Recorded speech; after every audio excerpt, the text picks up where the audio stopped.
নমস্কার বন্ধু, চলে এলাম আজকে একটা নতুন রেসিপি রাজমা আর লাল আলুর রেসিপি নিয়ে।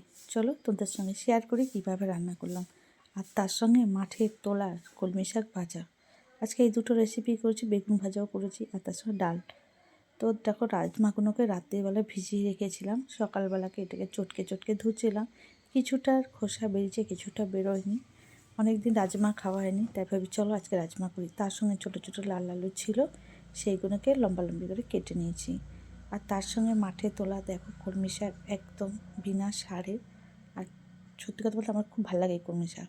আর তার সঙ্গে ডাল করেছি আমি ছেলের জন্যে, ওই কলমি শাক দিয়ে আর সব কিছু বেটে। আর আমার ক্যামেরা না, রান্না করতে করতে ভুল করে ধরি যে কোন দিকে ক্যামেরা ধরে ফেলেছি। তো কিছু মনে করো না বন্ধু। তো প্রথমে তেল গরম করতে কড়াতে আমি আলুগুলো ভেজে নিয়েছিলাম, আর তার আগে আমি কলমি ডাল করে নিয়েছিলাম। মানে কিছু কলমি শাক দিয়ে ডালটা করেছি। তার সঙ্গে দেখো গোল গোল আলুগুলোকে, আর এই আলু না খেতে কিন্তু আমাদের এমনি আলুর থেকে অনেকটাই আলাদা। তো যেটুকানি ছিল আমি তাই দিয়ে রাজমাটা আজকে তৈরি করলাম। ছোটো ছোটো আলু না দিয়ে এই আলু দিয়ে করলাম। তার মধ্যে একটু নুন আর হলুদ দিয়ে আমি আলুগুলোকে ভাজতে বসিয়ে দিলাম। এই আলুগুলোকে আমি ভেজে নেবো, সেদ্ধ করে নেবো না। সেদ্ধ করলে তরকারিটা ভালো লাগে, কিন্তু ভাজলে আমার খুব ভালো লাগে।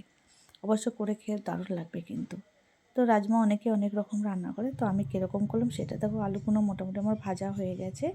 আমি আলুগুলো তবে কলমি শাক ভাজার জন্য দেখো সেই তেলে আমি লঙ্কা, পেঁয়াজ, রসুন দিয়ে দিলাম। রসুন দিয়ে কিন্তু কলমি শাক ভাজলে কিন্তু দারুণ লাগে। তারপরে শাকগুলোকে দিয়ে দিলাম। এবার শাকগুলো আস্তে আস্তে হোক।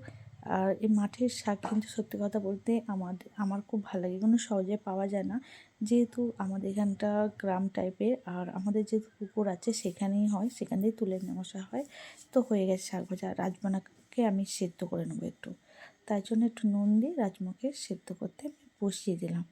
তারপর রাজমাটা সেদ্ধ হয়ে যাওয়ার পরে আমি কড়াতে তেজপাতা, একটা শুকনো লঙ্কা, পেঁয়াজকে ছেড়ে দিলাম। পেঁয়াজটা ভাজা হোক। আর আমার ভিডিও যদি তোমাদের ভালো লাগে, জানি অনেকে কমেন্ট করো, দেখো, তার জন্য অসংখ্য ধন্যবাদ তোমাদের আমার ভিডিওটা দেখার জন্যে। আর তারপর টমেটো দিলাম। আর আজকের ভিডিওটা যদি রান্নাটা ভালো লাগে অবশ্যই লাইক কমেন্ট করে শেয়ার করতে ভুলো না বন্ধুরা।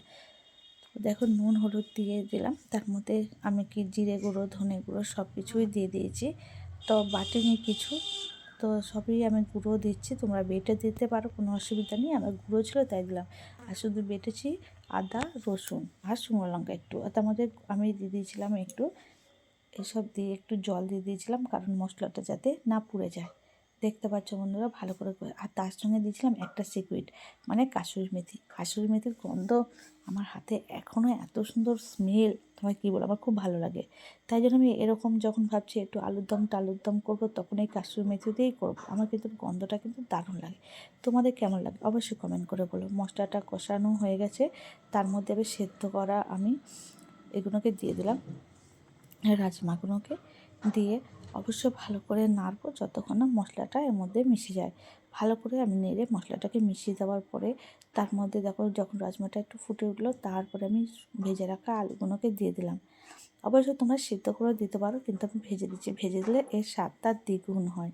সেদ্ধ করে দিলে তরকারিটাও ভালো হয়। তো দেখো মোটামুটি আমি কষে নিচ্ছিলাম। উনুনে রান্না করি, যেহেতু আমি মাটির উনুন, তো তাড়াহুড়ো করে করতে হয় অনেক সময়। তো তারপরে কষানোর পরে আমি জল দিলাম, ফোটার অপেক্ষায় থাকলাম। কারণ আমি এতে ধনেপাতা দিইনি। ধনেপাতা দিলে কী বলো তো বন্ধুরা, তাহলে না ওর মানে মেথির গন্ধটা থাকে না। তার জন্য দেখো একটু মাখা মাখা পাতলা করছি। আলু যেহেতু টেনে যাবে তাই জন্য একটু ঝোল ঝোল রাখলাম। তো আজকে রান্নার রেসিপি কেমন হয়েছে অবশ্যই কমেন্ট করে বলো। আর ভিডিওটা দেখার জন্য অসংখ্য অসংখ্য ধন্যবাদ। সবাই ভালো থেকো, সুন্দর থেকো, সুস্থ থেকো। আবার চলে আসবে অন্য কোনো রান্নার রেসিপি নিয়ে। Bye bye, tata.